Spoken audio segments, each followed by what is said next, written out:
Iniciaremos nosso curso de Informática Básica com aula 1, Conceitos Básicos, conhecendo o computador e seus componentes. A informática não é um bicho de 7 cabeças, ou é até que conheçamos e desvendemos esse bicho.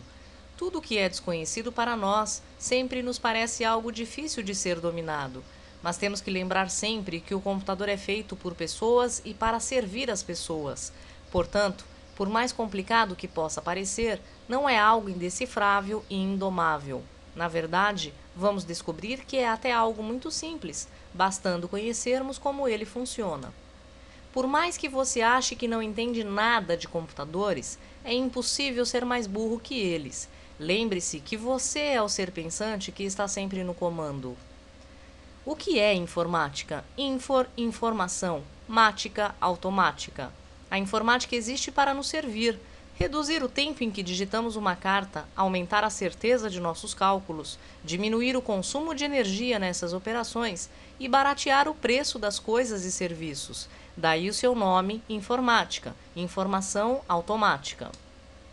O termo computador é utilizado hoje em dia para nos referirmos a um conjunto de componentes que juntos formam a máquina que conhecemos. Esses componentes se dividem em duas partes principais, hardware e software. Hardware é a parte mecânica e física da máquina com seus componentes eletrônicos e peças.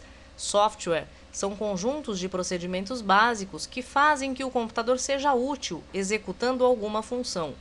A essas ordens pré-estabelecidas, chamamos também de programas. É a combinação de hardware e software que faz nosso computador funcionar como conhecemos, tomando forma e fazendo as coisas acontecerem como se tivesse vida. Sem um ou outro componente, o computador não funciona. Principais componentes físicos do computador: processador, memória RAM, disco rígido ou HD. O cérebro de um computador é o que chamamos de processador ou CPU. O processador nada mais é que um chip formado de silício, onde uma combinação de circuitos controla o fluxo de funcionamento de toda a máquina.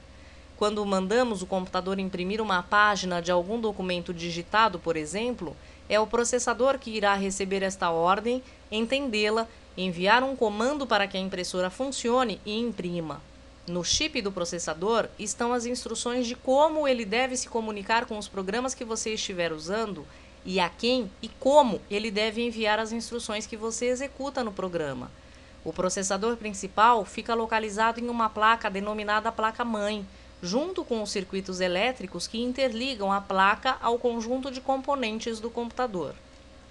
Existem diversos tipos de marcas e fabricantes de processadores no mercado: Intel, PowerPC, Cyrix, AMD, dentre outros.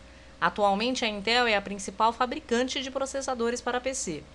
Ao mesmo tempo, você já deve ter ouvido falar de números ou nomes como 8088, 286, 386, 486, Pentium, MMX, etc. São todos modelos dos processadores da Intel já fabricados nos últimos anos. Os processadores são conhecidos também pela sua velocidade ou como os dados são transmitidos em um computador. Por exemplo, existe o Pentium 100 e o Pentium 200. Significa que o processador Pentium da Intel processa dados a uma frequência de 100 ou 200 MHz. Placa-mãe. É nessa placa que são conectados todos os dispositivos necessários para o funcionamento do computador. Quando falamos em memória de um computador, estamos nos referindo à área de trabalho do processador. É na memória RAM que o processador realiza seus trabalhos definidos nos programas, por exemplo. A RAM é composta por diversas pequenas placas, também formadas por chips, que juntos somam o total de memória existente em um computador. Quando ligamos nosso computador e executamos um programa, o processador armazena-o temporariamente na memória, para melhor lidar com suas instruções.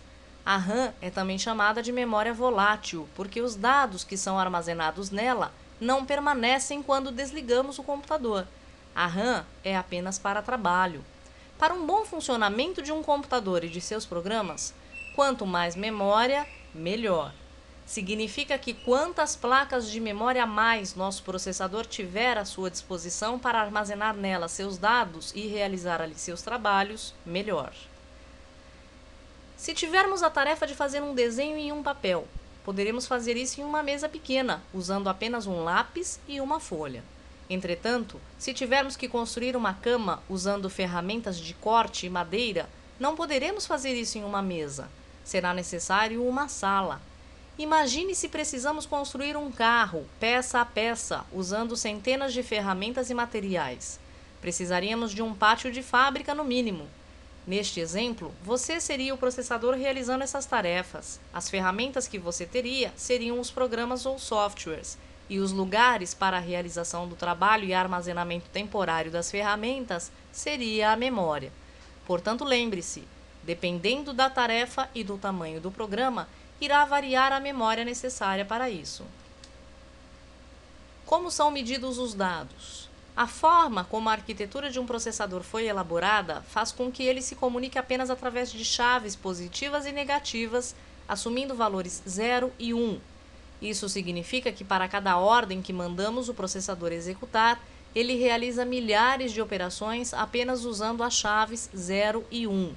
A menor unidade de informação que um computador pode armazenar, então, é este binômio 0 ou 1. A este tipo de informação chamamos código binário ou bit, que é a linguagem de máquina usada pelos computadores. Entretanto, utilizar o bit como padrão para uma medida de tamanho de informação seria um tanto cansativo, pois as informações seriam medidas em milhares de bits.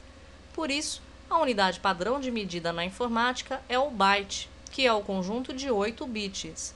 A um caractere, como uma letra, associamos um byte.